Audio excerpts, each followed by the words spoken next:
تب بھی سوتیلی اولاد ہونے کے رشتے سے اس کے ترکے میں تمہارا کوئی حصہ نہیں ہو سکتا۔ رہ گیا بچہ، وہ بھی نیاز کی ناجائز اولاد ہے، اس کا بھی کوئی حق نہیں بنتا۔ سلطانہ نے خان بہادر کو قائل کرنے کی آخری کوشش کی، مگر اس کے باپ کی حیثیت سے تو ہر جگہ انہی کا نام لکھا گیا ہے۔ خان بہادر مسکرا کر بولا، تم کسی کا بھی نام لکھوا دو، مگر قانون تو یہ نہیں تسلیم کرے گا کہ اس کا باپ نیاز ہی تھا۔ اس نے اپنے ہاتھ سے تو لکھا نہیں کہ یہ میرا بچہ ہے۔ سلطانہ نے جھٹ سے کہا، اسپتال کے رجسٹر میں انہوں نے خود دستخط کیے تھے، آپ جا کر دریافت کر لیں۔ اگر ایسا بھی ہے تب بھی مجھے علم نہیں کہ اس سلسلے میں قانون کیا کہتا ہے، مگر میں یہ جانتا ہوں کہ اس کے باوجود بھی بہت سی پیچیدگیاں پیدا ہوں گی۔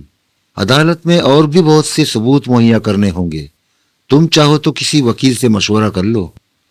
میں کس وکیل کے پاس جاؤں گی؟ سلطانہ نے اپنی مجبوری ظاہر کی، آپ ہی میری مدد کر سکتے ہیں، میرا تو کوئی بھی نہیں۔ اس کی آواز بھرا گئی۔ تم پریشان نہ ہو، خان بہادر نے اسے تسلی دی، میں تو چاہتا ہوں کہ عدالت میں جانے اور مقدمہ بازی کے چکر میں پڑنے کی نوبت ہی نہ آئے۔ تم اطمینان سے یہاں رہو، میں فیاض کو سمجھا دوں گا، اب وہ یہاں کم ہی رہے گا۔ نیاز کے کاروبار کی فی الحال میں دیکھ بھال کر رہا ہوں، مگر میں اسی مہینے عمرہ کرنے مکہ معظمہ جا رہا ہوں، لہٰذا جلد ہی سب کچھ فیاض کے سپرد کر دوں گا۔ وہ کاروبار کے چکروں میں پھنس جائے گا تو تم سے الجھنے کی اسے فرصت ہی کب ملے گی؟ تم کو گھر کے خرچ کے لیے ہر ماہ جو کچھ ملتا تھا وہ ملتا رہے گا۔ تم کنجیاں اور ضروری کاغذات فیاض کو دے دینا تاکہ بینک میں اور دوسری جگہ جو روپیہ پڑا ہے اسے نکال کر کاروبار چلایا جائے۔ مگر سلطانہ کنجیاں دینے پر رضامند نہیں ہوئی۔ خان بہادر نے زیادہ اصرار نہیں کیا، مسکرا کر گویا ہوا، تم فیاض سے بہت بدگمان معلوم ہوتی ہو۔ خیر اس کی بات چھوڑو، میں جو کچھ کہہ رہا ہوں اس پر 2-4 روز غور کر لو، پھر اطمینان سے جواب دینا۔ خان بہادر زیادہ دیر نہ ٹھہرا، اٹھ کر چلا گیا۔ سلطانہ کو خان بہادر کی باتوں سے قدر اطمینان ہو گیا۔ اس نے سوچا، اگر خان بہادر نے زیادہ اصرار کیا تو وہ تمام کنجیاں اور کاغذات اس کے ہاتھ میں دے دے گی۔ وہ اسے شریف اور معقول آدمی سمجھتی تھی، اسے یقین تھا کہ وہ جو کچھ کرے گا اس کی بہتری کے لیے کرے گا۔ سلطانہ بہت دیر تک انہی باتوں پر غور کرتی رہی۔ نامعلوم کتنی رات گزر چکی تھی۔ دفتن آہٹ سے سلطانہ کی آنکھ کھل گئی۔ کمرے کی اس کھڑکی پر جو باغیچے میں کھلتی تھی ایک سایہ نظر آیا، لیکن ذرا ہی دیر بعد غائب ہو گیا۔ باہر دھندلی دھندلی چاندنی پھیلی تھی، ہوا سنکی ہوئی تھی، درختوں کے نیچے خشک پتوں پر قدموں کی آہٹیں ابھر رہی تھیں، کوئی آہستہ آہستہ چل رہا تھا۔ سلطانہ خوف سے تھرا کر رہ گئی۔ نیاز کے کمرے میں پھیکی پھیکی روشنی پھیلی تھی، وہ ٹکٹکی باندھے اسی طرف دیکھتی رہی۔ نیند اب آنکھوں سے اوجھل ہو چکی تھی، وہ سہمی ہوئی خاموش پڑی رہی۔ تھوڑی دیر بعد کھڑکی کے قریب آہٹ ہوئی۔ سلطانہ نے گھبرا کر دیکھا، کوئی گردن نکالے جھانک رہا ہے۔ دیکھتے دیکھتے وہ کھڑکی پر چڑھ کر دھم سے کمرے کے اندر کودا۔ سلطانہ کی گگھی بند گئی، اس نے چیخنے کے لیے منہ پھاڑا۔ اسی وقت کسی نے چوڑا چکلا ہاتھ اس کے منہ پر رکھ دیا۔ کمرے میں اندھیرا تھا، دھندلی دھندلی چاندنی میں اس نے دیکھا فیاض اس کے سینے پر جھکا ہوا کھڑا ہے، اس کی آنکھیں تیزی سے چمک رہی تھیں۔ سلطانہ نے مزاحمت کی تو فیاض نے اس کے منہ پر ایک بھرپور ہاتھ مارا، سرگوشی کے انداز میں آہستہ سے بولا، چپکی پڑی رہے حرامزادی۔ اس نے دوسرا تھپڑ مارا۔ فیاض قوی ہیکل آدمی تھا، سلطانہ کے منہ پر 2 بھرپور ہاتھ پڑے تو اس کی بتی سی ہل گئی۔ فیاض دست درازی کرنے لگا، پاگلوں کی طرح اس کا لباس نوچنے لگا۔ سلطانہ برابر مزاحمت کرتی رہی، اس نے چیخنے چلانے کی کوشش کی، لیکن فیاض نے اس کا منہ اپنے چوڑے چکلے مضبوط ہاتھ سے اس طرح دبوچ رکھا تھا کہ آواز نہ نکل سکی۔ وہ صرف غیں غیں کرتی رہی، ساتھ ہی فیاض بے دردی سے مارتا بھی رہا۔ آخر وہ تھک کر شل ہو گئی، اس نے بے بسی سے فیاض کے آگے ہاتھ جوڑ دیے، بلک بلک کر رونے لگی، مگر فیاض دیوانہ ہو رہا تھا، وہ باز نہ آیا۔ باہر پھیکی پھیکی چاندنی پھیلی تھی، درختوں کے نیچے سوکھے پتے سرگوشیاں کر رہے تھے۔ نیاز کے کمرے میں روشنی مدھم پڑ گئی تھی۔ فیاض کھڑکی سے کود کر باہر چلا گیا، اس کے جاتے ہی کرم الہی اسی راستے سے کمرے کے اندر آ گیا۔